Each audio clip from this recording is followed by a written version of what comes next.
I did some time in LA. I didn't love it. It wasn't for me. They agreed. It wasn't like I was at the top of I turned down, but you know, I just like You're never. like, no, go back to Canada. Actually, Yeah, maybe leave. try that out. Yeah. Oh, I crashed and burned. I had. Oh, guys, let me introduce our guest. So welcome back to Overstimulated with me, Hilary Henderson. In case you forgot what you were tuning into, Stacy McGonagal is here today. Hey, Stacy. Hello. Thank you for being here.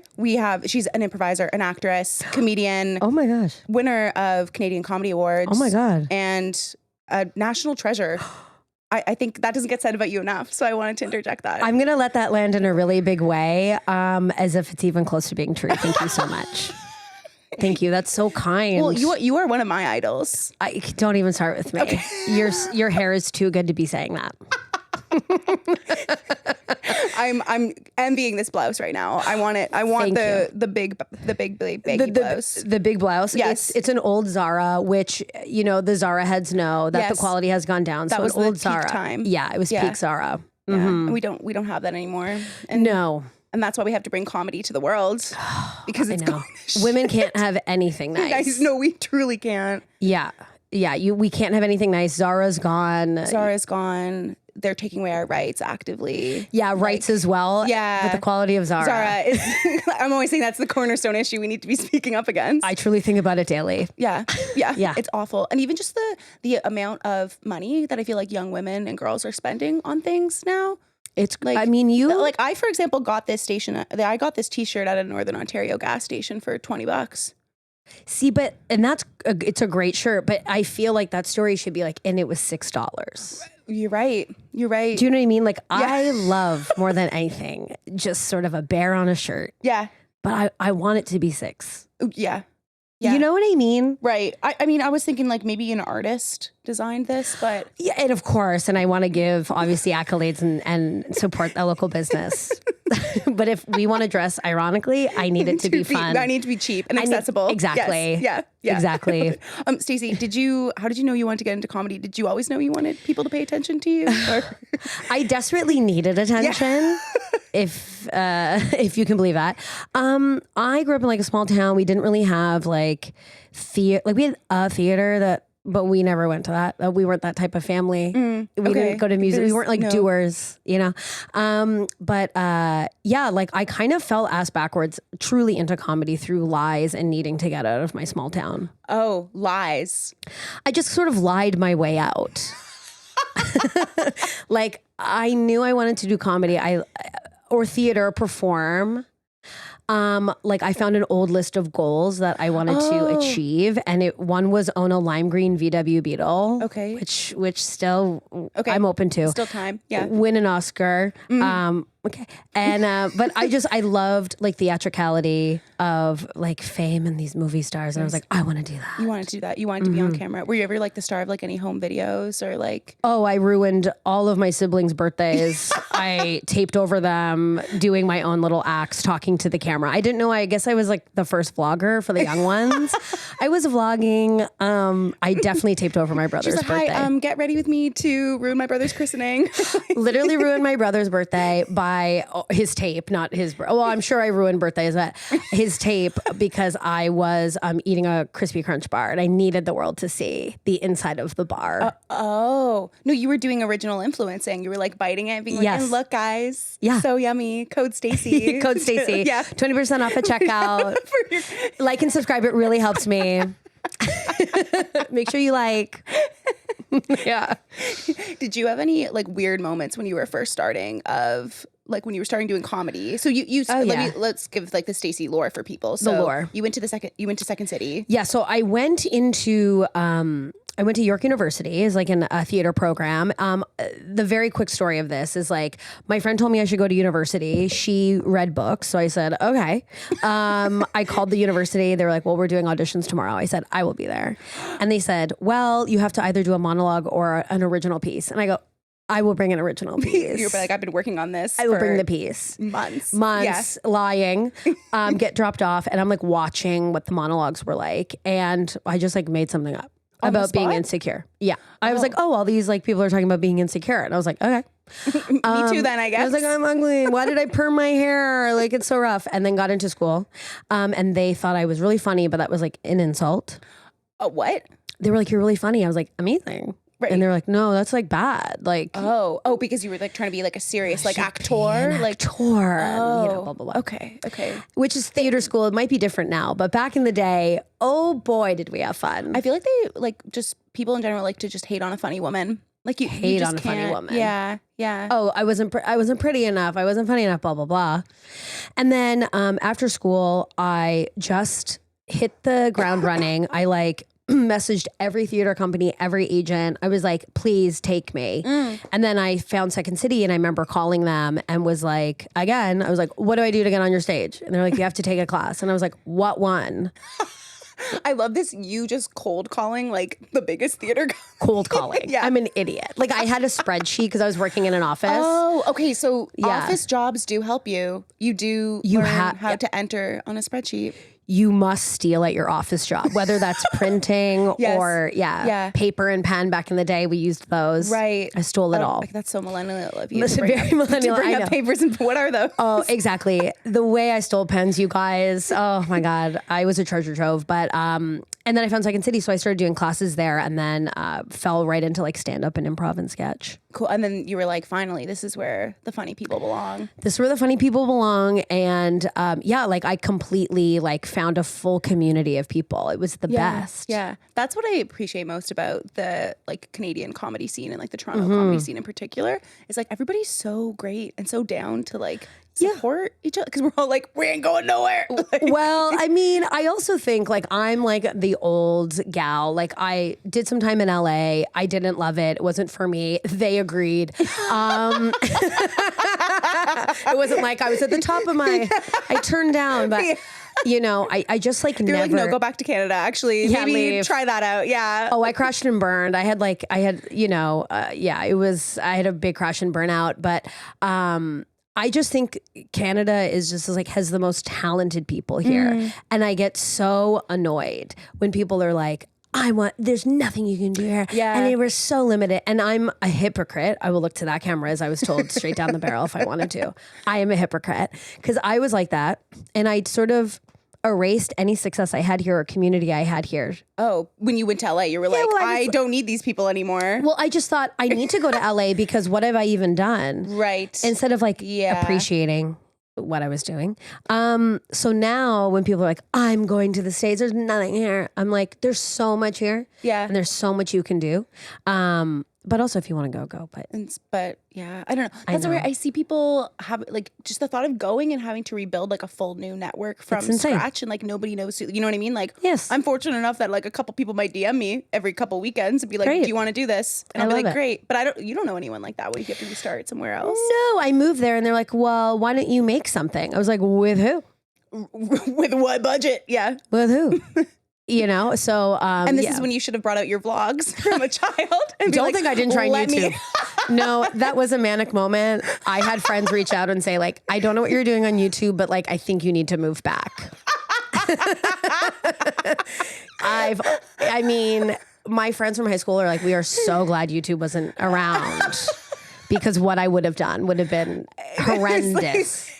Maybe it would have shot you to stardom. You got to be controversial on the internet to get noticed, you know? I would have been arrested. There's no doubt about it. There's no doubt about it. I would have been naming names. I would have been like Trisha Paytas crying on the kitchen floor. I would have been all the things. But Trisha Paytas like just did a Las Vegas like residency ? Something. I don't know. I feel like I followed her. I mean, like 3 kids. I mean, you know, I remember her from her beach house, so I'm really happy for her. she's really achieved what we all aspire to. Oh, beyond. If Trisha can do it, we can do it, guys. But she's very successful. So successful, so rich. Maybe those people who are saying this is giving manic, they were trying to hurt you, Stacey. They were trying to bring you down. No, we've had to private some stuff. We watched it back. They were right. So it wasn't right. I will look back at either old stand-up clips or like, so my start with stand-up was I took a couple of writing and stand-up courses at Second City. Ooh. And I keep all of my old notebooks, and then I'm very like type B, like disorganized with most things in my life except for like my notes, because I'm like, maybe I'll come back to something like that one day. So they're all organized. The front of it says like the dates I was like writing in it from between, so when I want to like track the mental illness. I can go Oh, way wow. back and That's just cool see. to pinpoint. Yeah. And so I was looking through some old books. I was like, I need to write new material. And I was like, maybe I had a half finished idea and like something else that I can bring back. And one of the first jokes that I ever wrote, it was giving low self-esteem. Like the premise was, I think it was like the punchline was like me being like, and that's why I'm stupid or something. And it was not whatever. And I remember my like sweet teacher, Anessa Frantowski, who's my first teacher. I adore Anessa. her. And she was like, well, I don't think you're stupid, whatever. And I was like, girl, is this therapy now? Like, because this actually is not like, it wasn't giving what it needed to give, but I appreciate that wellness check. Oh, Anessa is the one. I love Anessa Frantowski. She truly, like, to me, when she was working at Second City and I would go see her perform, I feel like she opened the door for so many of us for silliness, and she was so provocative and cool. And I mean, she's still doing such amazing things in LA, but she is like... And you know what's cool about her too? So the stand-up course I did with her was in the pandemic, so it was virtual, it was over Zoom. Oh, whoa, crazy. And so she was in LA. I think most of the students were in Toronto for that. But when I went to LA like a couple years ago, just on like a girls trip, I was like trying to like do some spots when I was there. And I think I DM'd her being like, hey, like I'm going to be in town then, like whatever. She was like, yeah, let's go to a mic. And I was like, I was starstruck. But she was so supportive and so great. She's the coolest. I mean, that's the thing. It's like, there's so many amazing, I love when women are like, we got you. Yeah. Let me take you under my wing. Let me take you. Let me get you out there. Speaking of, I want to talk to you about being specifically a woman in comedy. Please, let's talk about something we can be experts on. Finally, please, let's do it. What have you ever gotten any like weird, like just give me your take on that in general? Weird feedback. Have you ever been mistaken for like a comic's girlfriend? Okay, well, the hardest part of that is I have been a comic's girlfriend, almost exclusively. Sick. That's a sick. I'm mentally sick. I have to go to the hospital. Truly, it's not correct behavior. If you're thinking about dating a comic, don't do that. Yeah. Yeah. Have something more stable, like an arson. Yes. Well, he's got a goal. You know, we always love a man with a goal. He knows how to plan. He's getting materials. Well, does he have a car? He went to Home Depot? I don't know. Yes, yeah. But I mean, I think it's really funny, and obviously you perform too, so you know the whole thing. But certainly back in the day when I was starting, you know, the fact that we have to discuss being a woman in comedy means that there's a problem there. It's a really male-dominated industry. So, you know, back in the day, it was like, wow, I'm the one woman on the show. And also not like literally yesterday, not even. There's not much has changed.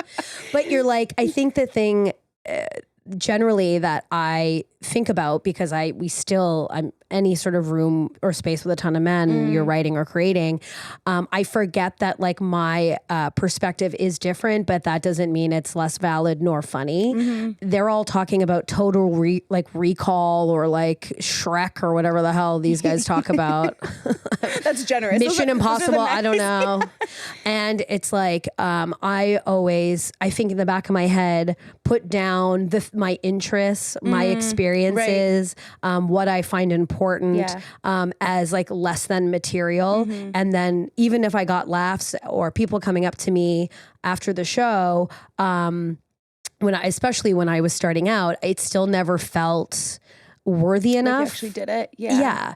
Which really upsets me now if I'm around younger creators or whatever, because that's the real thing. Like men always just think they're so funny. And I know that because they love to talk about that. Right. Yeah. Yeah. And even like the types of like, even if you're practicing, like going to like a mic, the audience is mostly other comics, mostly other men. And so like I got tripped up so often because I would think something like, oh, this is relatable to me and like probably other women or other people who've experienced what I've experienced. But then you're saying that, especially when you're trying something for the first time and you're like, oh no, I'm not, like you're struggling with this, your own kind of like internal self of course with it. And then nobody laughed and you're like, oh, this is just bad. But then it's like, well, no, that probably was not the audience for that. Also, at these kind of like mics too, people aren't paying attention half the time anyway. Well, why would they be? I feel like I'm getting back into stand-up now, and really, I'm just there for the gals. I mean, if I can make one woman in the crowd going, oh, great, I'm not crazy. She does it too. Yes. That's fine with me. And if a guy thinks I'm also funny, that's sort of a sprinkle on a cupcake. But the cupcake for me is the gals. Yeah. And that's okay. And I love that. And I want to make women laugh. I want to make women feel seen. That's my only thing that is my only driving force ever. Where before it was not. I would be like, oh, I'm just a tiny girl and hammers are so heavy. And it's like, no one's laughing because it's like, I didn't even think that. That's right. Then it's not even true. It's not even authentic to you. It's not authentic. That can be funny. 100%. Yeah. Was there like women that you connected with early on in your career? Or how did you kind of like build more of a community when you were going through that? I was really thankful. Well, the first person comes to mind is Jan Caruana. She's an incredible comedian, writer. I got to work with her at Second City. I was honored, the gift of my life, to work with her and have her as my friend. And she is probably one of the most talented people in the country. And I did many shows with her at Second City and have improvised with her. And her grace and support and like, she really took me under her wing, and she is such an incredible performer, but always provided me an opportunity to succeed beside her. And it really set the tone for me in my career. Yeah. That's so great to be able to have someone like that early on. Like, and also you're saying set space aside for you as well, because sometimes I feel like it can be very rare. Like we have this mentality that only one woman can be successful, and like I must be her, and if I am her, no, like I can't share that, right? And so like being someone to be like, hey, I'm me, I'm doing my thing, but also here's Stacey. 100%. And I will say in my 20s, I was really jealous. And then it's like you burn the bridge over jealousy. And I feel like I'm in a really lovely place now with like, and that's with hindsight, but that there's truly room for everyone, even though we don't believe that all of the time. But I have been surrounded by so many incredible women that listen to me, support me, give me, you need an agent, you need this, do you need this advice, or let me read your thing. Like, like, you're cold calling, honey, like, let us help you out. Stop cold calling, put the vlog camera down. So it's like, I mean, I just feel really fortunate that, I just wish I could go back and tell my younger self, like, it's just be their friend. Right. Yeah. Just be friend. Okay. Just be friends with them. I'm going to make a mental note. I was I know. A couple weeks ago, we had a life coach on, and we were doing like a back and forth example of like something I wanted to work on. I was like, one thing I want to work on is like networking more and like hanging with people afterwards. Cause I'm usually like, okay, I go do my show, and I still have like a 9-to-5 job. Like, it's so like, you gotta go like, home. Yeah, all those things. But I think there's a benefit to hang. And I was using this language of like, I was like, oh, I have to stay. And she was like, no, you get to stay. And I was like, I got God. Like, wow. Do you love it when you're like, I have to do this, or like you get to do this? You're like, okay. But I'm busy and things are expensive. It depends on what the hang is. It's sure. Like, yeah.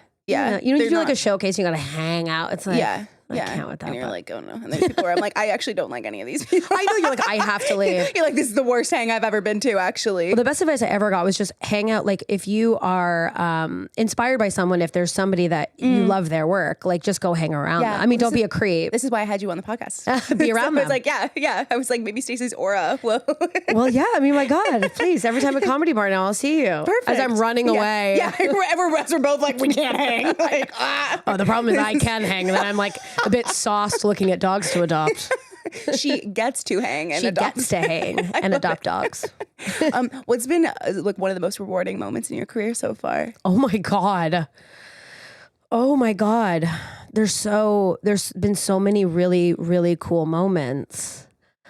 This is really putting me on the spot. Was there anything that like you got like an audition or found out you got something and you were like, holy shit, I can't believe like that's was on my vision board for so long? Oh man, there's been so many of those little moments. Like, I remember like walking off, performing at Second City on a Sunday and like meeting a manager. And then the next day was like, you're going to audition for SNL. And you're like, whoa, really cool.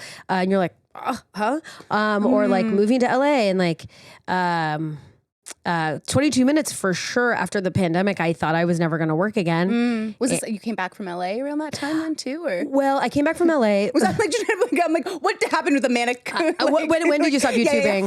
When did you level out? Never really. Follow for the Substack. It's coming. Yeah, we gotta laugh. He likes that. So, so I came back from LA and money had disappeared from my wallet, which was crazy. Yeah. And How did that happen? I was so broke. It just all fell out on the plane. I lost all my money. They couldn't find it. Air Canada's really bad. But I started working at Second City again. They're like, why don't you come back and do some more shows? And then so I did that. And then the pandemic happened after I left. And then I was like, there was no auditions. Right. Yeah. Nothing was happening. You're like, there's no work. There's no money. We're doing improv on Zoom. That was dark. Oh, Telling everyone good night and then like shutting your laptop. And you're like, why am I drunk at home? and just staring at your reflection in your window being like, is this what life is? And you're like, I guess I really dried my jeans. They don't seem to fit anymore. It just kind of changed into a different person. Yeah. Yeah. And then I was like doing social media and like for companies. And I was like, okay. And I wasn't auditioning. And so 22 came across. A friend of mine was like, oh, I think they're looking for a new host. And I was like, this is my last audition. I will never, I think I'm going to leave the industry. You were like, I'm ready to go back to the spreadsheets. I was ready. I was like, I can't keep doing this. And like, as a woman getting older, there's less people so excited to see ya. And I was like, okay, that's You're talking about the industry. You're not even talking about hashtag biological clocks. Oh, that too. Our leaders have some ideas. But yeah, so I was like, this will be my last audition. So I kind of like did all the characters and I put everything I had into it. And I was like, that'll be that. And then when I got that job, it changed my life. It like changed my life. And not just because like the show, which is amazing and the crew is incredible, but like it got me out of the city. It gave me change. And the people that work there are the best people. And I was like around people creating again. And it changed my whole like it was like almost like a mental shift for you as well. Like both being in Halifax and the people there and the cast and like it's incredible. Well, and I imagine with something like that too, like it's an institution essentially. Like, you know, it's been around for this long, has had this reputation, is like a lot of things like people like aspire to. Yeah. And then is there anything that happens on the inside that you can tell us that like maybe people will be surprised about? Oh, about the show? Yeah. I mean, I write on the show too. And is that more fulfilling for you than say just like a straight acting role where you're just handed a script and you're like the director's puppet? Like, do you enjoy contributing to more aspects of the process? Well, I think having met me, I think you think I like a little contribution. Yeah. I like to be heard. She's not shy. She's raising her hand. She's like, no, actually, I would be fine with that. Yeah. Yeah. I'd like to say something. Well, Second City, like I did Second City, I did 5 years of that, like on the main stage and then touring company before that and all that kind of stuff. So I like became a creator writing my own stuff. Right. And I only really found success when I started. This sounds so lame, but I do truly mean this. And I do yell at this if I was teaching or anything, like authentically started writing about my life. Like, you know, and so I'm not like the smartest gal, the sharpest tool in the shed when it comes. She made it to York University. Yeah. She's a good liar. Yeah. She's a good liar, but I can't find the last bookmark I ever used, you know? No, this is, one of ADHD is a core pillar of this podcast. Oh my God. We understand. Oh my God. I just told my dad, I was like, I think I'm getting tested for ADHD. He's like, what is that? And I was like, you have it. You have it, honey. Yeah. You're like, I see it. I know. Same thing with my dad. Like, I don't remember any single family vacation we went on where he didn't forget like a swimsuit and or the keys and or like one time he literally forgot to fill the rental car with gas before we like were driving around. What a fun man. Yeah, what a fun, it was an adventure. It was always an adventure. He's like, I'm not crazy. I'm a storyteller. That's right. No, giving you stuff. It is. And then I look at that, I'm like, oh, like there's nothing worse as like a woman looking at your dad and being like, fuck, that's me. Like it literally, well, I know we're all over the place now, but at the show, every time I put on a mustache and have to play a man, it doesn't take much for me to look like a man. It's literally no makeup and like a soft mustache. And I always look like my dad and I have to FaceTime him. So even if it's like 6:30 in the morning, I will call him.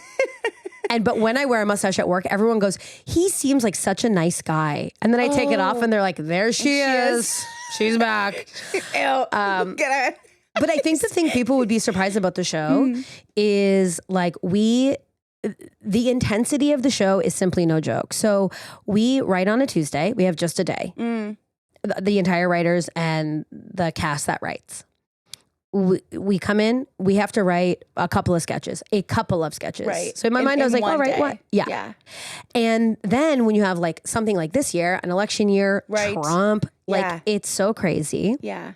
And then no shortage of ideas though.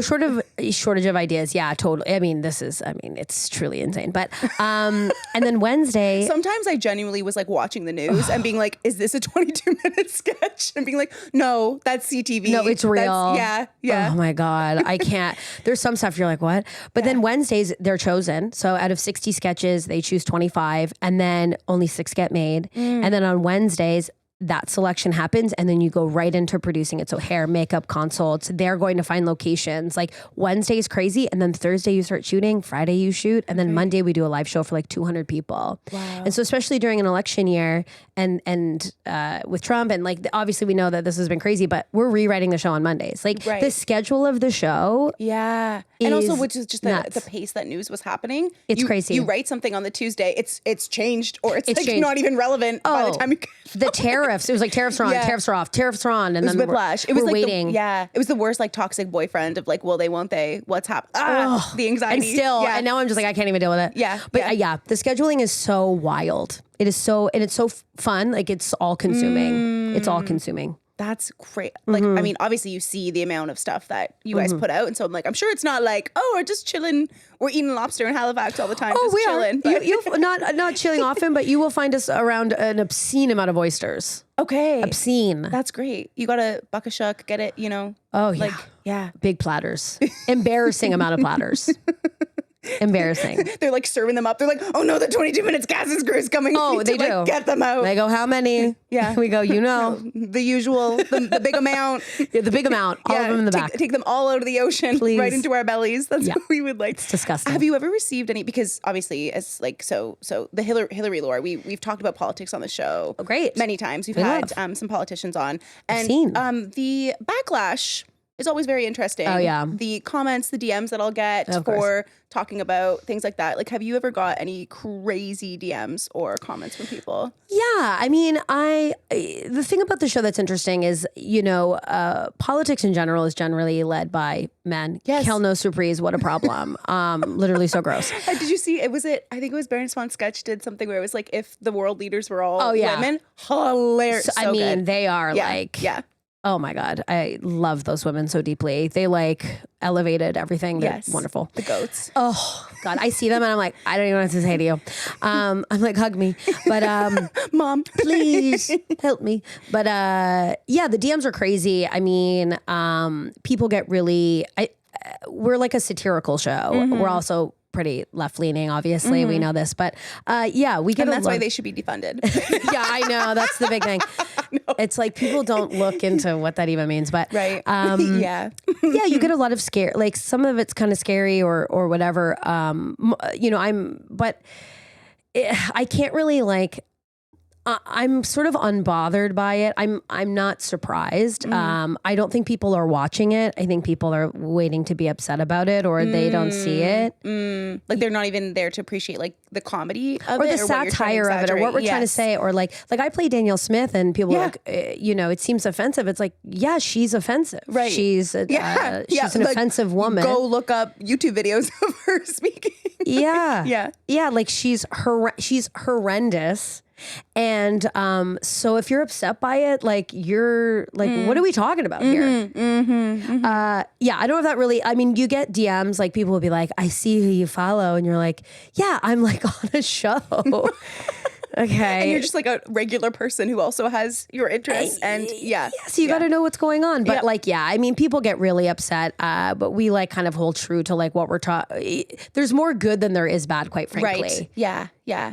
Well, and I think even as, like, say if the only, like, so my generation, the Gen Z, because I'm very youthful, as we've already established, because I'm so young and everything's so tight. The collagen is working in the way. We've got too much of it, probably. Yeah, I can donate some. You know how people donate blood? Maybe. Free trade agreement. Yeah, I would happily take. And listen, I will have man-made collagen. I do have appointments in place to be getting that. And that's why I had to come back from Halifax to get. I did. I don't know if I'm sure they have that. No hate to the second surgeons I got here, I called my friends with really great skin and I said, who are the doctors? Who are your doctors? Because she has time. She has time, and she has time to stay at home. Right. Big hat. And what are we doing? Do you ever dream of not working and just being a trophy wife? Oh my God. Or like not even trophy wife, but just like trophy? Yes. Yeah. I mean, why not? I mean, I love to vacation. I love to be in robe. If I could live in a spa, I would. And if I had like a delicious man that was interesting over dinner, wanting to pay my life for a little bit. Right. It's, Yeah, I'm still voting. Yeah. I'm still engaged. I still have a bank account. It might not be great, but it's still there. Yeah. I still have these things that people fought for. I do so much. Let him pay. I wouldn't even think twice about it. Just take a break. Just take a break. Oh, Yeah. if I didn't even have to lift my Old Navy wallet to pay, I wouldn't. Pay for me. I don't care. What, you're like cracking out the Velcro, looking there like the pennies you got in there. Like, I come from nothing. I got nothing to prove. If you like what you see, pay for it. I love it. I love it. These mans are out there. Please. Okay, sorry, how did we get here? Okay, so I was saying my generation. Yes. I feel like we sometimes are more politically engaged, but like Yeah. don't always know the like structures. And that like I think 22 minutes is great because it's like, say somebody watched no other news this week. Yeah. And like what you guys are doing is like the only thing they saw. Yeah. Great. You know, like if that's your intro into it, amazing. Like what you're doing is like obviously comedy, but I think like important. And if that makes sense. 100%. And I think we're really lucky. Jordan Foisey is an amazing stand-up comedian. Also, everyone should also follow him on Instagram. He's doing such great stuff right now. We'll link him below. Please. Jordan. He's so lovely. But he does these like amazing walk and talks right now about what's going on every day. But I think our show has so many smart minds in a variety of different ways. So like someone like Jordan, so referential, in on the news, like gives you the links, tells you what's going on. The way that I like to approach my comedy, and this is what I think makes the shows really kind of fun these days, is like, you know, I like to look at what's going on in the world and how that's reacting to everyday life, to relationship, to women, in sort of a more like, you know, human sort of way. And I feel like that's, so if people are watching 22, it's like, that's what my hope is like you're getting like what's going on, also how that's affecting, and it sort of like broadens out a little bit in a variety of different ways. Do you ever feel like, is there something where you're like, this is too political to make funny? Or do you ever get something where you're like, I mean, maybe something is just too tragic to make funny? Well, that's really it. I mean, I think the world, I mean, everyone says the world's on fire, but like it literally feels, I mean, we're in such a time of like helplessness and helplessness, and there's so many people that need help and support.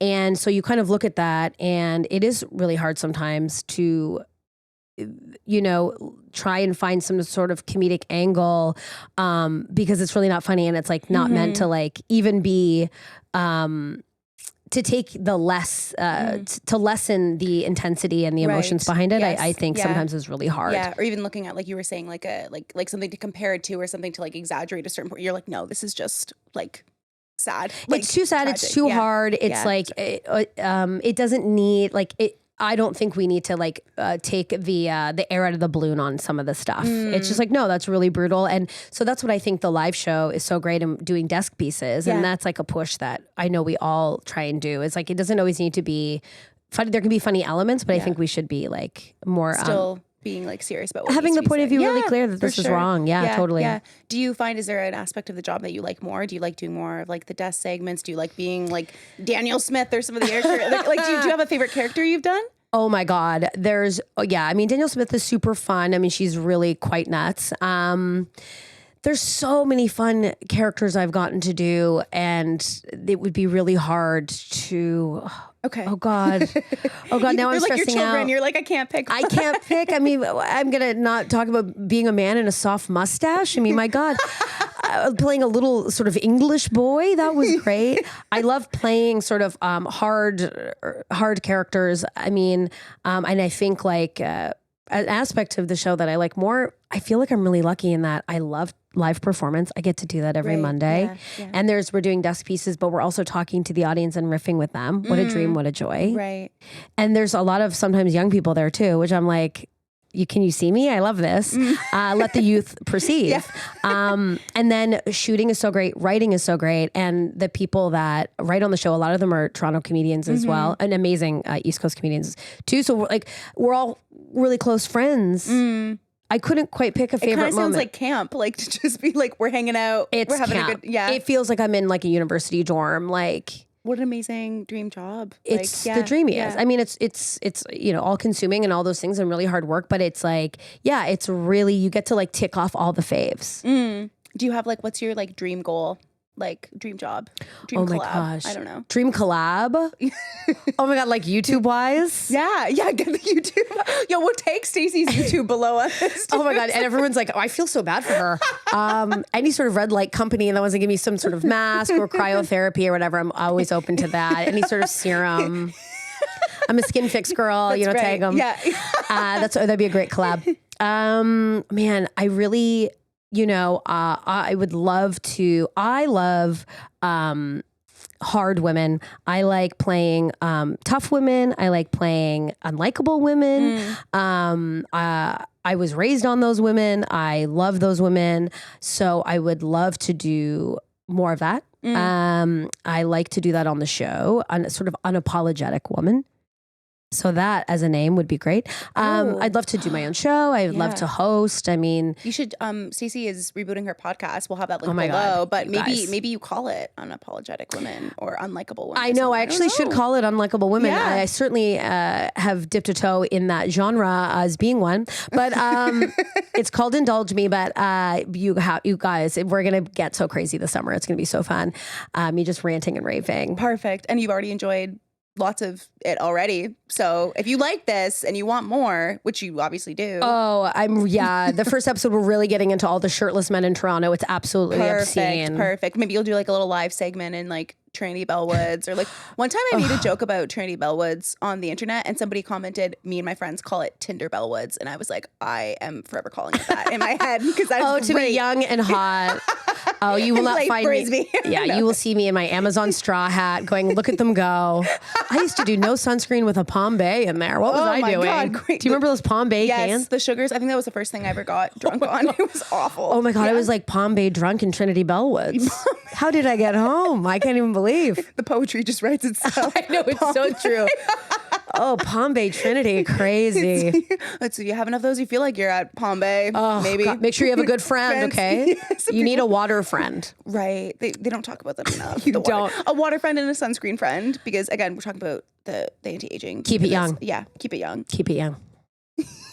I looked right in the camera. You have to keep it young. You have to keep it young. Yeah. And are you a natural ginger? No, my dad, I'll tell you, okay, I don't know what the time is on this, but my dad's Scottish, red hair, and I was like a mousy brown, and one day he's like, you should be a redhead. And I was like, okay. Really? You take fashion advice from your dad? Yeah. I mean, he just said it and I went, okay. So I went to the Shoppers and got red hair dye, and the rest is simply history. Oh, okay. But she's a box dye girl. Do you want to name drop a brand? Maybe they want to collab? Oh my God, L'Oreal. L'Oreal. I mean, L'Oreal owns all the famous ones. But unless of course Skin Fix comes through. Skin Fix, it's a Canadian company. Yes. Oh, I didn't know that about them. She's keeping me right and tight. Oh. She's very good. I'll talk to you about it after. But send me your dealer. I'll send you. Yeah, I literally am that. I've gotten so many people on my red light mask, Omnilux. It's so good. But I was telling someone at Comedy Bar, a bar in Toronto, someone was like, you have really pretty hair. And I like lifted it up. I was like, it's all fake. And I was showing her their extensions, and she just went, you didn't have to do that. Like, she didn't want me to do that. No, you're like, I just wanted to give you a compliment. And It you're was like, so humble. would you like a side of entertainment? But I was like, it's that thing about like, where you're like, I'm stupid, I'm a dirtbag. My friends call it my dump truck energy. Like, I'm a dump truck. I'm just a truck full of dumps. But she was like, you can just have nice hair, and be like, thank you so much. Right. You don't have to show me that it's like sewn into oblivion. You don't have to show me that. It's just like, like the Angelica Barbie doll from Rugrats, where her hair is like torn out. You're like, no, it's actually all fake. Her 4 spikes, that's all I've got. And I'm being generous to myself. Yeah. Okay, so I was gonna make a comment on like you needing sunscreen because you're a ginger, but I do need it also, unfortunately. You described your pale heritage, so it looks as though, but it simply is not. But I'm wearing sunscreen today, even for the inside. Who knows about these? Oh yeah, I forgot to sunscreen today. Actually. You don't need to for this. But I'm only 28, so it's fine. Oh my God, to be, you're in such a good time in your life. Okay, good. I was crashing out hard like the last few days of just like not feeling good. But 27 is when you start. I think 27 is when you start deciding what you kind of want with your life, what's serving you, what isn't serving you, relationships, friends. 28, you make that decision, the decision. So you kind of like tear apart your life, I think, at 28. 29, you fix it up, but then you start freaking out again because you're turning 30 and you think that's going to be the end of your life. For some reason, 30 feels older than 32. Do you know what I mean? Yes. I've had the same conversation. And then you hit 30 and I'm telling you, Beautiful. It's just peaking from there. Yes. Yeah. Okay. Friendships are better. Yeah. Relationships are better. I'm, like I said, 39 and I already feel like I'm so excited for 40. It's like daunting because it's like people think you're like old and especially like doing this. Everyone's like, ew. Right. Ew. You're basically dead. Yeah. Oh my God, gross. Do you have your will together, please? Like, yeah. Like, you know, do I have like young 22-year-olds being like, hey, mama, you having fun? Your little fun, little shorts? You having fun in your fun pants? You're like, yes. I do think I made a TikTok about this the other day, but I do think we need to stop calling like women, like greeting them like, hey mama. Like I get it to be like, you know, you want to be like I'm one of the girls. Like I understand that's maybe the intention with it. I want to like, cry in my car. It's awful. Hey mama. And hey mama. Like, for example, as a woman who's actively not trying to get pregnant right now, they say like, hey mama. And I'm like, how did you, what? Like, no, baby. I'm like, did you see the pregnancy test in my garbage can? Oh my God, parents say, I'm like, stop. Oh God, I'm glad it's negative. Well, unless you want, but you don't. We so, don't. We okay, don't. good. And then so when people go like the hey mama, I'm like, can we not? I believe you speak your things into reality, and I don't want people to like be manifesting motherhood for me at a time where I don't want that. Yeah, no, don't manifest that. Yeah. But I'm telling you, your 30s, I'm so excited for you. Okay, mama. Thanks, mama. Thanks, mama. No, I'm really excited. Why is it always with these hands too? This is how I greet everyone now. And I'm not even kidding. I'm always like, hi. I'm so hey, queen.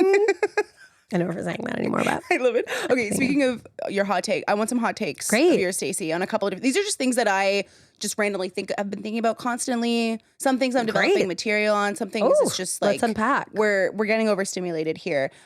So flight, fight, freeze responses. What the fuck is that?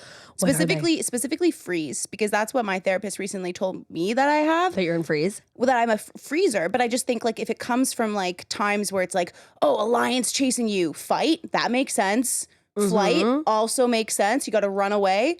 Freeze, pretty much like the most useless one. But why do you think you're freezing? Do you think you're scared to trust your gut? Maybe. I think it's more of just like being like, oh, something uncomfortable. Let's just like disassociate. Ooh. Like that's you don't like to feel the big feelings. Yeah, that's it. Yeah. Why? Those are the best feelings. Because sometimes it's painful, Stacey. Of course it is. I mean, but then you just write it down and you go to the stage and then you leave it there. And you're like, did everybody love this now? Yeah. And then you leave. No. Yeah, those are crazy. I've been in fight or flight my entire life. I have not been in freeze. I will have a big opinion about simply everything. Oh, okay. To the detriment of myself. So are you usually fight then? Yes. Yes. Yes. Yeah. And then flight if the Uber comes. Okay. Yeah, no, I like to just throw out a big opinion. And just drop it, leave it there, and then be like I'll head when I need to head. Back in my 20s, I was like, I love to, you can just yell at the person you're mad at and then you leave. And then now I'm like, no, but they have to hold that. That's simply unfair. Right. Was that good for your relationships? No, like I said, a lot of bridges That's burned. why she went to LA. I had to go to LA. Like, yeah. Yeah, I would say now. Yeah. Are you saying which one am I or what do I think about it? Both. I think we've deduced already your fight. We've deduced the fight. But I will say I've now worked with my therapist on responsive overreactionary. So I have a big reaction and I clock the reaction. And you're very external with your reaction? Very external. Okay. Very verbal. See, I'm the opposite. I feel like it happens like internally and then like only people who know me well will be like, she's not well. You gotta get it out. I know. You've got to get it up. Are you like caught between like who you think you should be versus who you are? Ooh. Maybe. Yeah, I definitely have a lot of like a good girl complex of like, oh, I need to behave a certain way, but then I'm like, screw that. Yeah. Especially you're a stand-up. Yes. It's like you kind of just need to be yourself. Like give everyone a chance to fall in love with you. I was so gravitated towards stand-up because I was like, this is like one environment where like there's like you can be chaotic and there can be chaos, but it's like still like in a controlled like I'm the performer, you're the audience kind of. Totally. Like, yeah. I think pretty much all women I know in comedy have some element of like a control issue. Of course we do. Yeah. And all the men don't even have like frames for their bed. No.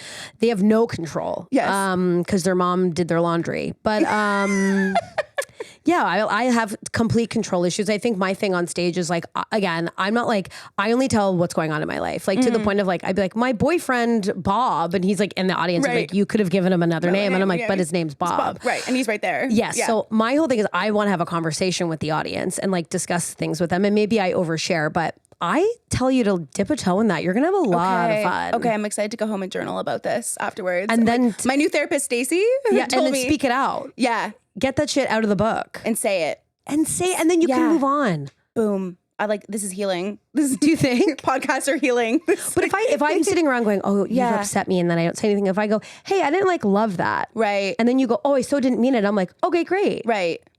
Then we get to move on. But what if you can just internalize it and then just cut people out without telling them anything? But That's then also a great strategy. you become a 39-year-old woman with cortisol face. I know. She got me, girl. She got me bad. Sometimes, especially with podcasts, I'll see the side and I'm like, no. I can't even. Me too. I have to show you all the photos from 22 Minutes. They always catch me underneath here. They love this They love this more than this. I'm finding peace with it. Okay. And a doctor. And and the face mask and everything else. Mask. Yes. Okay. What are your thoughts on ice baths? Love them. I love a cold plunge. Yeah. They're amazing. I love them. Call me Joe Rogan. I love a cold plunge. I love a cold plunge, but like you said, the way that the men have co-opted a wellness practice. I can't with a man in a cold plunge. I go to this place in Halifax. They have a little setup with a sauna and a bath. Oh, nice. And the absolute audacity of a man to dip his ass and balls into that pool and hum and haw I give a shit is simply crazy to me. They always exaggerate the exhales. It's and you're like, what are you doing over there? And then their little legs pop out because they never do leg day. It's always about the arms. It's so unappealing. But the women that I have met at the cold plunge at that place, life-changing. Hey, mama. Hey, mama. But they're amazing. But I love a cold plunge. It's so good for your brain. Yes. The key, you have to go under the water. Oh, you have to fully submerge your head and everything too? Yeah, you're washing your hair after that. Okay. Especially if it's been in the dick and butt water. Yeah. And I don't think they chlorinate that to the level they do a city pool. And I'm glad they don't because that wouldn't be relaxing. No, but it wouldn't be great. It can't kill what it needs to kill. It can't kill the Joe Fresh swim short that was in there. No, it can't. So you do have to shower after. And now that lint is in your ears for all time. Yeah. And that's a little bonus you get from a nice Thanks, Jeff, or whatever your freaking name is. What about condoms? Use them. Use them. Use them. Period. It's not that complicated. He's lying. Just put it on. I don't want, unless you're down and you're cool. I love them. Get them on, girls. Put them. Carry them. Yeah. I remember the first time so I grew up in a very Christian household. Okay. And the first time I discovered condoms was at the university health clinic. This is very Seventh Heaven of you. Did you know this show? I don't know it, no. Oh my God, I can't. Okay, you're so young. It's so beautiful. It's really, cute, I love that you giggled at it. Okay. Praise be. Okay. I'm not religious. Amen. Okay. It's just something I've heard. I've heard people say, praise be. Blessed be the fruit or whatever. Jessica Biel's in it, yes. Oh, okay. I'll no, you my won't. Homework. It's very bad. Okay. Never mind. Scratch that off. It's not right. It's not good. Okay. Anyways, I took 12 condoms. Good. I took so many because I was surely that'll be good for one weekend of Tinder dates. Surely. And then my girlfriends and my roommates, we all decided to blow one up just to see how, because what else would 4 losers with arts degrees do? Everyone's blown up a condom. We did it, and then we immortalized it by paper macheing it. And then we put it on our mantle as a warning, maybe a threat. Christians are crazy. Freaks. You guys are crazy. Freaks. What's going on? Just have sex and level out. No, I'm no, we need to blow it up. No, we should do arts and crafts. We need to make an artifact out of this. Jesus, forever. what of? And then I remember a few weekends later, I finally did it and I got a boy back into my room. I love this. And I wasn't going to confess that I was the one that had the condoms, right? Because I'm trying to be a professional, asking him if he has one first. Yeah. And he was like, no, I don't use them because I'm too big and they're not comfortable for me. So then I run back to the living room, grab the paper mache monstrosity. I'm running with it like it's an Olympic torch. I love this. And I'm like, brother, you mean to tell me that you're what? This thing would fit over like a traffic cone. And this guy's going to be like, you can't manage. Here's what's crazy about this story. I love this for you, and I love you advocating for yourself. Yes. Because this guy, he feels to me 5'7". However, you running out to get your arts and crafts condom craft is so pure. Well, I just wanted to be for reference. I've done the research. Good for you. I've done the research. Good for you. I've never actually seen a real dick with a condom on at this point in my life. But terrible. I know. Terrible. I know. I have got, terrible. Gross. Gross. Disgusting. I can't, I once bought in university the wrong condoms. They were flavored. Oh. Which I don't know if they make those anymore. No, I feel like people got too many yeast infections. Yeah, it feels crazy. They looked crazy. And then I tried to return the box and the woman was like, what are you doing? open box. Yeah, I was like, I was maybe like 19. I was like, what? She's like, throw those away. I'm not, you can't return the box open. Yeah. Anyways. Yeah. Did you use it? Like, no. Oh, okay. I was too scared. I was like too scared. You smelled the grape, the watermelon flavor. Yeah, I was like, this can't be, I think. That's why Stacey's never used condoms again. No, raw dogging it, baby. Raw dogging it. No, use condoms. And if a guy says he doesn't want them, leave. Yeah. Leave. It's not worth it. What a loser. Yeah. What a loser thing to say. I don't think I ended up having sex with that guy who. Good. He's not deserving. It kind of ruined the mood once I like pushed up my glasses and ran to get the. Well, I think if a guy said I'm too big, I'd be like, let's take a look at that. No, let's take a look at that. Yeah, that's a. Get your glasses, sit in a chair, and have him clinically take his pants down and go. I don't know about that. You know how like when you're getting an eye exam done, you have to like see like exactly. And he's like, "Can your dick read these letters on the wall across from you? Can he? Can it reach that far? No. Okay. Do you do improv? Then I doubt. I doubt then. Wait, do improv guys have big dicks? No. Oh, okay. I didn't know if you knew like a industry secret. Well, no. I mean, I know industry secrets. You know, I've heard about the tales that tell, but they're varying. Yeah. Okay, what are your thoughts on how cottage cheese and Brussels sprouts have had a massive PR makeover? They really have. And now they're like $45 on like a tapa plate, like Brussels sprouts. Like the foodie culture is simply getting crazy. I love a restaurant. My therapist asked me what my hobbies were, and I said restaurants. And she said, "Oh, you're a foodie?" I said, "No, restaurants." So you heard what I've said. Okay, you're not listening to me. Restaurants. This is why we're here in the first place, because I don't feel listened to. I don't feel listened to. I'm not seen. I like restaurants. Yeah, I think tapas is just like a lot of restaurants are charging like you said, like $28, $30 for like a Brussels sprout. A single one on a plate with like a piece of bacon or something. I can't with that. Yeah. For me, and then you're expected to share it with like 4 people at the table. Yeah, or if you're having fun, you're doing 6, and then you're eating very little and you're going home and you're like, why did I get so wasted? I didn't eat anything. I had like 4 margaritas and I don't know what my last name is anymore because I'm drunk. Half a Brussels sprout. The cottage cheese of it all, I can't get behind it. I do buy it with the intention of like making meatballs or something with it. TikTok convinces me to get my protein in. I've seen TikToks try to convince me to make bagels. I've seen that 100 times. Bethany Frankel did it and then she chewed one and I said, I'd never for me to make because it was so gross. She has to stop chewing. It's too much. But I find when I'm eating cottage cheese, all I do is talk about how much protein I'm getting from that. I'm not going, wow. It's not delicious. You're purely becoming like a gym macro bro, being like 15 grams of protein in one scoop. 100%. Like, it's so good. And then you're going to pay $40 for a Brussels sprout and then like fart the whole night, which you will. Okay. And that's good for fiber, but. Right. Okay. Speaking of farts, how do you feel about if you're getting into an Uber rideshare and the driver, like it's very noticeable they fart. Yeah, before, they do. Like are you, on one hand, I'm entering someone else's workplace. Yeah. So fart if you want. But on the other hand, I'm paying for a service. And like, I think there should be a reduced price if there's going to be flatulence. I think, it's really tough, right? Because we've all been there. I have farted in an Uber and has the man silently, I tried to hold it in and it's like the body will be the body.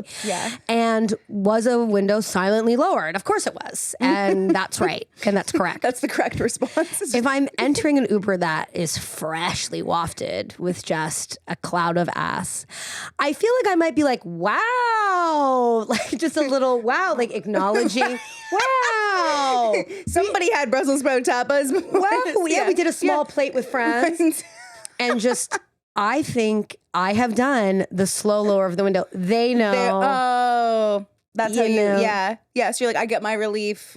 It sends the nonverbal message. There is no world where someone farts in an Uber and I'm pretending I'm trying to be good and I'm not putting the window down. In the dead of snow, I will be covered in snow. And you're like, pull down. This is, I think I could take a lot of lessons because again, my people pleasing kicks in and I'm like, no, I You leave the window up? Well, it depends like how bad it is. I did. How bad it is? No one, what do you mean how bad it is? If you know someone's farted, that's very bad. That's very bad. This morning, you'd be proud of me. It happened, and I immediately put that it's I like Summer's got in. I here. was like, I was like, down it goes. Wow. Yes, yeah. Wow. My friend was at an airport and she openly farts in a way that like, I love this for her. And she farted very openly in the airport and a woman was on the phone beside her and she goes, oh, this fucking woman just farted on the phone. And I was like, and she loved it. She was like, I did. And that's what happened. And she's allowed to experience that. I love it. She was speaking her truth. She was speaking her story. She was getting it out instead of keeping it. Yeah. Yeah. Because if you don't start talking, you're going to start really. I'll keep it in too much. You're going to develop some bloat and fart You're going to have to issues. let it out somehow. That's why girls get IBS because they're not speaking their truth. I actually truly believe that in some ways. Yeah. Don't throw me in jail for it, but I not medical professionals obviously, but I do because it's like you're eating other people's shit, and then how can you digest that? Right? Exactly. Like on a cellular level. Once you release emotionally, you will release physically. Molecular biologists we are. That's people. Don't ask me to spell that, but I do love what you've said. Right. Yeah. I said like we're virtue signaling. I just said some big words. So well, clip it. Clip it. Clip it for the youth. I've got one more hot take from you, Stacey. Please. Getting invitations in the mail in 2025 for like important things. What do you mean? Like for what? Like say like, okay, for example, I just recently got an only a paper invite was the way it was just communicated to me, but it was a invite to a friend's bridal shower. Oh, by paper. Yeah, very important information in there. And being the chaotic person I am, I don't know where that paper is. No, but that's crazy. I don't know where and when I'm supposed to go to anymore. And it was only delivered to me in a paper form. And it's 2025. I don't think that should have been the only way that it was given. No, as a divorced so it's actually woman, not my fault. No, it's not your fault. Actually, it really isn't your fault. Because I've been married and am not anymore, and it's awesome. But I will say, having gone through that, throw it in an email. Yeah, it's not our most important day. Right. You guys are just attending it. Yes. Yeah. No, we need to go to Evites. Yeah. Because what are we to do with the paper? Any bride out there or anyone planning a wedding, don't waste your money on a paper invitation unless your grandma's like one of those kind of grandmas. Yeah. Maybe make a couple you can put in a scrapbook or something if you must, if that's what you really want. But what do you want your friends to do with that? Huh, great. Like, we love that you guys are together. Yeah. We're praying for an open bar. That's all. Cash like, bar paper invite? Right. Doesn't make sense.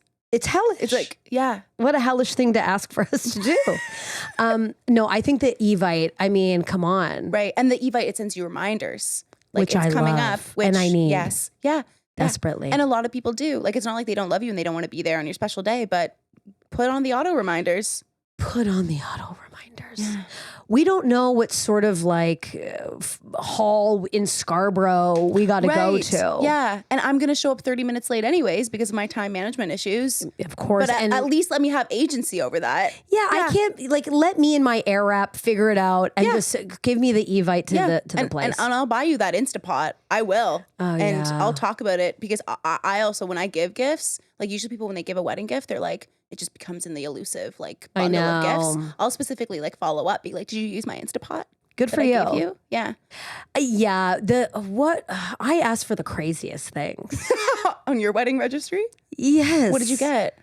I got a Vitamix. Oh, that's a good one. This was in a heyday before your time. We were really into juicing and blending in a way that was really, it was really unhealthy for all of us. Okay. I was like, well, I need this vitamin. I need this Vitamix. Yeah. It went on a really big trend when when veganism was really trendy for that moment. And I was vegan at the time. Okay. It's like I'm psychic. Unless I had like too many wines and then I had a pepperoni pizza from Pizza. That's still veganism. Every That's weekend. Fine. Yeah. Yeah, I had to level out. I had to level out. Did you get to keep the Vitamix in the divorce? I did. Okay, good. Well, I was the vegan at the time. I was turning other things to taste like other things. Right. That's the whole day of a vegan. That's race taking tofu and being like, how can this be chicken wings? It tastes like mozzarella. And we're all just like, right. It's like, okay, just chill out. Stacey, I have some rapid fire questions with you to wrap that up here. What is one app on your phone that you refuse to delete? Oh my God, there's so many. I don't even have my phone. Okay, I try and do Instagram, but I can't get rid of that. I love an Insta TikTok. I'm disgusting about it. Okay. I'm disgusting. I love it so much. I'm like on my walking pad, like clicking through. Yeah. But there's one that I really love that I love pickleball, which is so annoying because I am old. I know you can't say it like that as a young person. Sorry. It's so offensive because I hear it and you just go, look at you, mama. You going out, mama? There's this app I love, this Toronto app, and it's like you can get the courts, and I'm. Oh, I didn't realize they're all on like one. Are you bringing me my phone? It might. Oh my god! Everyone gets to see my Dollarama tote. You guys, this can be yours. You guys, this can be yours. My phone actually might be in my fanny pack. You might have to come out. Oh no, my phone is here. Oh, you're the best. This is what I'm talking about. I'm in love with. Okay, that's. I'll put this up so everyone can see. It's. I knew it was a Dollarama tote when you came in. Yes, but I only know that because I also have several Dollarama totes, so that's how I noticed. Like, oh, I didn't get the owls. Oh yeah. Oh, I get the owls. Look at these guys, married for life. Okay, yeah. Get it in the wide. They don't. Old Zara shoe and get it in the wide. The owls don't need to share custody of a Vitamix. They're set. No, they don't. And if you yell loud enough, you get to keep the Vitamix. That's a really cool thing. Okay, so what do I have that's really sick? Are you looking for like a sick app that I have? Yeah, or like another question I have for you is like, can you read us something from your notes app? Sure. It doesn't have to make sense to us. Okay. Okay. So this is like a very short story, but I lost my bulldog, Burger, in January. Oh. Yeah, my sweet peach. But and then I have another dog. But anyways, named Vic, who rocks. But I just started looking at dogs to potentially adopt. Okay. Because I love my iPad. This is such an old person thing, but women older listening to this will get it. I love my iPad, and so I do my scrolls on Pet Finder. On the iPad. It's disgusting, yeah. And so I found this dog that's like a big bulldog, like a big boy, and his name is Beefy Buns. And I just wrote Beefy Buns to Burger? I mean, I don't know what that means. Beefy Buns. To Burger. To Burger, because Burger was your bulldog, previous dog's and name. then this dog that I'm looking at is named Beefy Buns. I think it's meant to be then. I know, but he's so big. I mean, there's a lot of things. There's a lot of, Are you going to get him? I don't know. Well, okay. We'll see. This will be the update. Beefy Buns, if you're listening. I know, Beefy Buns, if you're listening. You made it to the pod. Okay, honey. Hey, mama. He's already famous. And all I have here is, I guess this is stand up. It says, she's in a graphic shirt. Be kind. I bought this at Blue Notes. Because I was buying a graphic shirt. At Blue Notes. And I said, I can tell things aren't great in my life because I'm living in my puffer vest. I can't take it off. Oh. I got this puffer vest from Winners. I'm coming home. I'm not unzipping it. I'm staying on the couch in my puffer vest way too long, and I fear that I might not be okay. Is it like a sensory security thing? It's got to be. I mean, I love a weighted blanket, but a big puffer vest. Wait, why don't they? I mean, I think they do make weighted vests, actually. Actually, I'm positive weighted vests are a thing. Like weighted walking vests. Oh, I have a weighted vest for my walking pad. But I think I would like to just wear it when I'm like watching TV because I enjoy like the pressure. The pressure of it. Yeah, it feels nice. It feels like I'm constantly being hugged. Honestly, you really should. I love my weighted vest. Do you have a weighted blanket? I do have a weighted blanket. Don't you feel like, you're like, maybe I'm getting sad when you're like, this could be heavier. Like I want to be unable to escape this. Yeah. I had a lady at the store, the weighted blanket store, TM, tell me that it should be, I think like 10% of your body weight is like the amount of weight you should have. She doesn't get access to that information. But I would just want it heavy. I'm like, what are they going to do? Get me on a scale? Like this is the doctor office trauma? Like, I'm not telling you that at ND, okay? Yeah. ND doesn't get my BMI for my blanket. You got to sign an NDA if Sleep Country wants my BMI. Absolutely not, ma'am. Absolutely not. I'm coming in here in store to get a weighted blanket. Yeah, I'm not sharing much. I'm not good. No. I'm not in a good place. Yeah, mentally, physically, you're not already. And that's body percentage. Just like, or it's supposed to be like, so if you're like, like 100 pounds, which we definitely They always are, use that as an example. And I go, yeah, okay. Yeah, when I was a child, when I was 10 years old and at my goal weight of 100 pounds, I know, things were I can't great. believe. But then you would have like a 10-pound blanket. So then you can like move up from there. So like, okay. But I think they make them up to 40. And that seems like the ideal. Like, no, I would like that. Like, that just like, and it just, you can't toss or turn at night. You're just, wow, just 40 bliss. pounds. That doesn't seem legal, but I love that we're playing the dangerous game. Get over your face. And you're like, I can't move. Like, it's all on your neck. Actually, okay, now the intrusive thoughts are coming. I know, like, it's just all like on your neck. Yeah, that'd be so scary. This is how I die. Oh my God. Stacey, last question for you. How do you keep from being overstimulated? How do you keep it cool? Well, I have to tell you, I've never not been. I really have a rapid mind. What do? Like a real honest. Yeah, I do love a cold plunge. I'm telling you, this has really helped my brain so much. I love walking. I got my little walking pad. What else do I do? This is all like now real advice, but it's not advice, but what do I do to not be overstimulated? It seems like you're pretty much thriving in the overstimulation, actually. I've only known it. Yeah. Catch me on the flip side when like hopefully like I can get a doctor who's like, take this Vyvanse, and I'm like, thank you. And you're like, wow, I was living in such chaos before. You're looking back at the old YouTubes like, I don't even know that version of me. I am too much. Like, I mean, like, I'm like, oh, I need to strength train. It's so good for my brain. And then I go too much about it. Or I'm like, yes, I went to the driving range and was like, I'm getting into golf now. So I bought clubs. Like, I just. And then you did that for half a week and was like, no. I know. I really need to keep it going. I've really stayed overstimulated. But I will say my friends who call me on it, I think really like keep me going. Who are like, sit down. Right. Don't move. Were these the same friends that called out your YouTube episode? Yes. You have to trust the real ones. Your friends can't tell you you're doing good all the time. You never will. That's so true. You need a crash out era. And there's multiple.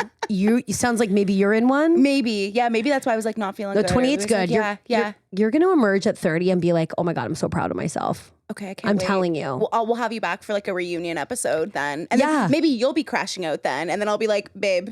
Oh, yeah. I'll probably be like, Mama. 42. Mama. You okay, Mama?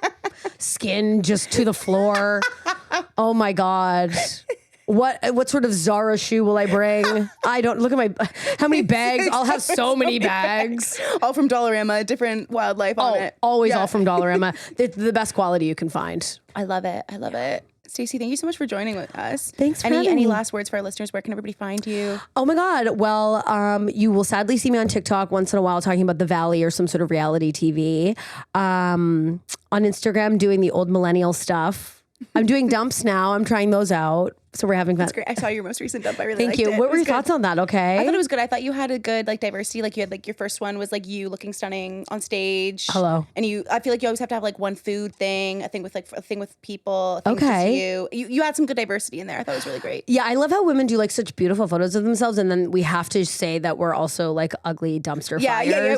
This is another Baron's Phone sketch where like, you look like a dumpster. Oh yeah, whatever. The Vanessa Bear.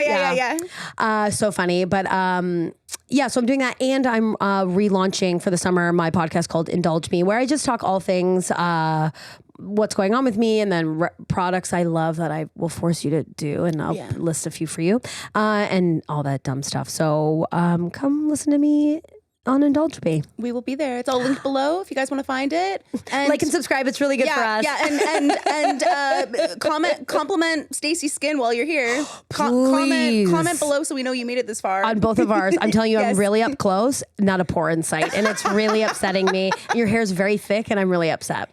Yeah. Sometimes I think it's too thick, but don't even say that to me. This is how it always happens. Don't even say that to me. So your hair extensions are literally falling out right now. They're literally falling out right here on this side. And I've learned I don't need to show you guys.